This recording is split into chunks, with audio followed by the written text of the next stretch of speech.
Não apartei o senador Telmário, mas quero manifestar aqui meu posicionamento sobre as questões que foram aqui colocadas. Na verdade, eu não vi essas imagens que foram aqui citadas, mas vi que o senador Magno Malta as tem, inclusive, em revista, e quero aqui dizer que se de fato essas coisas aconteceram, e eu creio que aconteceram, nós temos que efetivamente condená-las e dizer que certamente não devem expressar o pensamento da maioria daqueles que lutam pelos seus direitos, pelo respeito à diversidade.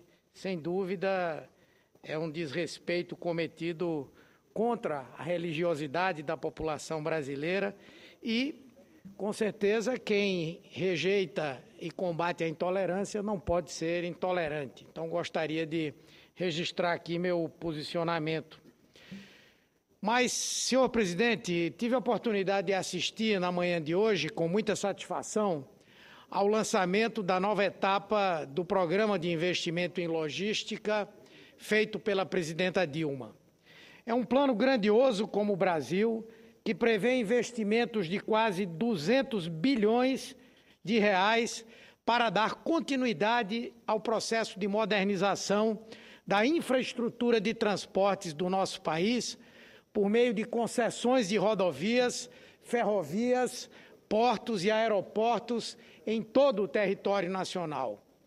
Isso significa um passo muito maior e muito mais ousado do que o primeiro, dado ainda em 2012, cujos resultados foram muito positivos para a nossa economia e para que avançássemos no combate aos gargalos da infraestrutura que ainda temos. Foi um trabalho notável de um time integrado de ministros coordenados pela presidenta, de ministros que jogam juntos em equipe para abrir o Brasil aos investimentos internacionais e também para dinamizar investimentos do nosso poderoso mercado interno. Dos 198,4 bilhões previstos, 66,1 bilhões vão para rodovias, 86,4 bilhões para ferrovias, 37,4 bilhões para portos e 8,5 bilhões para aeroportos.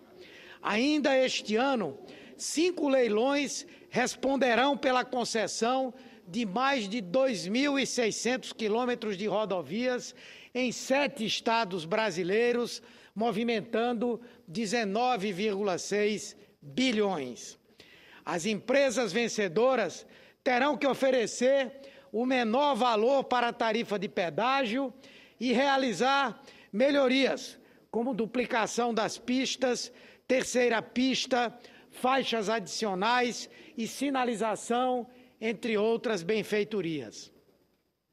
Outras 11 concessões avançarão por mais 4.300 quilômetros da malha rodoviária federal, somando valor superior a 31 bilhões, aos quais vêm se juntar outros 15,3 bilhões de novos investimentos em concessões já existentes. E quero aqui ressaltar o compromisso da presidenta com Pernambuco, ao tomar a decisão de incluir o Arco Metropolitano do Recife, a BR-101 e a BR-232 nesse importante pacote de concessões. Da Mata Norte do estado até Suape, no litoral sul, as concessões para o Arco e a BR-101 vão possibilitar o escoamento da nossa produção pelo complexo portuário, intervenção fundamental para a economia pernambucana, que encontra um sério gargalo de infraestrutura em todo esse trajeto. A construção do Arco e as melhorias de acesso ao porto são obras imprescindíveis para nós. Da mesma forma, em relação à BR-232, cuja concessão do trecho a partir do Recife, com obras de duplicação de São Caetano até o Cruzeiro do Nordeste, na proximidade de Arco Verde, trará um impulso significativo em toda a atividade econômica da capital ao sertão do estado, tendo em conta que essa rodovia é uma espinha dorsal da ligação entre o Recife e o interior pernambucano. Ao todo, 564 quilômetros de rodovias concedidos em Pernambuco, de forma que me anima a observar a forma como esse plano foi calçado.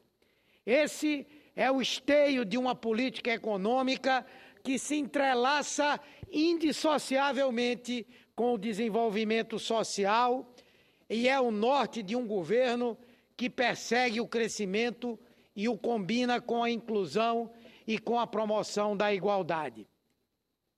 Eu não tenho dúvida de que estamos construindo as bases para um novo e virtuoso ciclo de desenvolvimento histórico.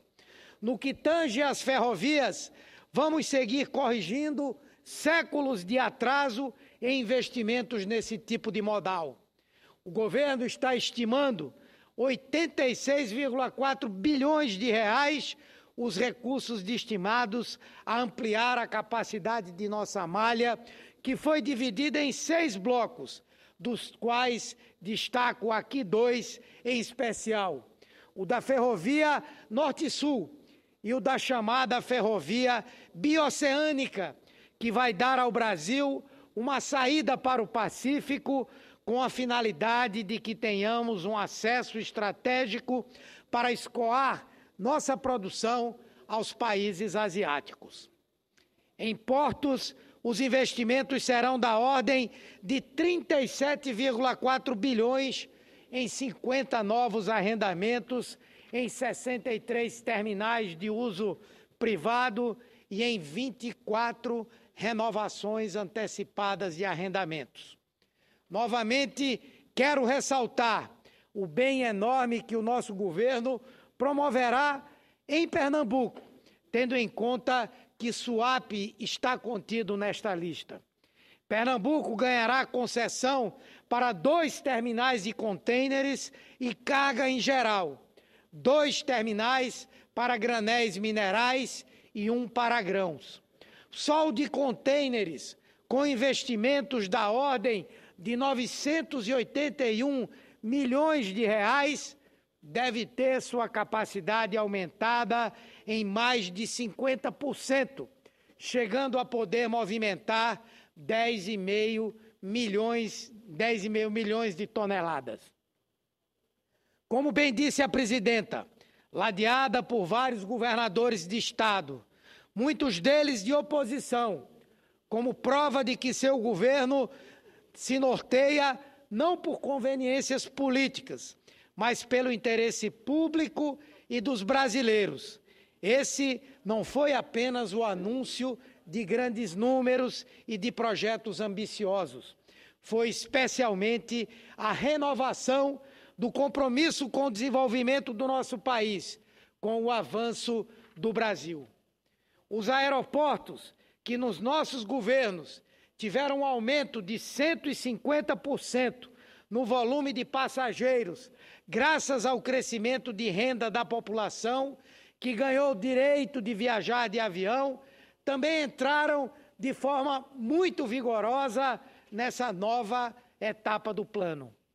4 aeroportos de capitais serão concedidos, bem como foi dada a anuência para a concessão de 7 aeroportos regionais delegados em investimentos totais da ordem de 8 bilhões de reais. Dessa maneira, o governo da presidenta Dilma deu hoje mais uma virada em um cenário internacional de apatia econômica. A crise, ela está respondendo com altivez, criatividade e ousadia política, garantindo a estabilidade fiscal e o controle da inflação. Estamos avançando no projeto de inclusão social por meio da oferta de serviços públicos universais, de qualidade e para todos os brasileiros. Rodovias melhores, ferrovias eficientes, portos modernos e aeroportos de excelência vão resolver gargalos de infraestrutura, reduzir o custo Brasil, aumentar a nossa produtividade e gerar crescimento mais acelerado ao país. E crescimento econômico que virá com mais lucros para as nossas empresas e, principalmente, melhores salários para os trabalhadores brasileiros. Temos muitas demandas e vamos responder a todas elas com mais investimentos, que melhorarão o ambiente de negócios no Brasil e, consequentemente, a vida da nossa população. A elevação da taxa de investimentos em infraestrutura vai assegurar a retomada do crescimento brasileiro e abrirá as portas para novos horizontes. Reiterando o que disse a presidenta, hoje foi o grande dia da infraestrutura, mas em breve teremos novos e promissores dias para a agenda social, que incluirá uma série de programas, como a próxima edição do PAC e da terceira fase do Minha Casa Minha Vida. De maneira que vejo com extremo entusiasmo esse plano de investimentos que propõe a virada gradual e realista do atual cenário econômico e estou convencido de que é mais um seguro passo que damos em direção a uma nova era de desenvolvimento. Muito obrigado pela tolerância, senhor presidente, e agradeço a todos e a todas.